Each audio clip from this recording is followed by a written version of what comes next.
छत्रपती संभाजीनगरच्या गंगापूर तालुक्यातील गुरु धानोरा ग्रामपंचायतीसमोर ग्रामस्थांचे 1.5 तास ठिय्या आंदोलन। सरपंच पतीच्या कथित हस्तक्षेप, कथित भ्रष्टाचार आणि विविध घोटाळ्यांच्या आरोपांवरून जोरदार घोषणाबाजी करण्यात आली। भेटलंच पाहिजे, चौकशी होत नाही तोपर्यंत तुला हलणार नाही।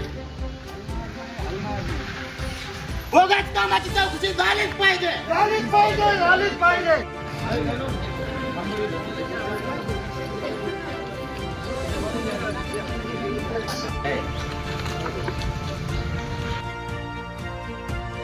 जर आज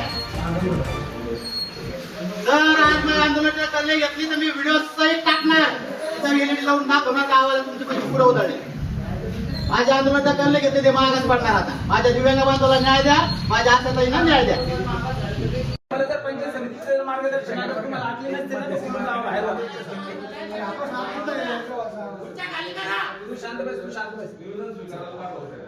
संपूर्ण टाका कशी गोष्ट आहे, पंचायत समितीचे येणारच नाही, मग तुम्ही पंचायत समिती कसं काय येईल? ग्रामपंचायत लेवलचा विषय तुम्हाला 8 दिवस त्याला सुट्टी आहे, या पोलीस वाल्यांची कामं येणार आहे शनिवार। मात्र कधी दिलं त्याला सुट्टी दिलं का? आज दिलं का पत्र? मग जर नाही आलं ना तर मला काय म्हणायचं, ग्रामसेवकांनी विचारलं तुमचं काम काय बनतं, आज जायचं ग्रामसेवकाला विचारायचं काय करायचं।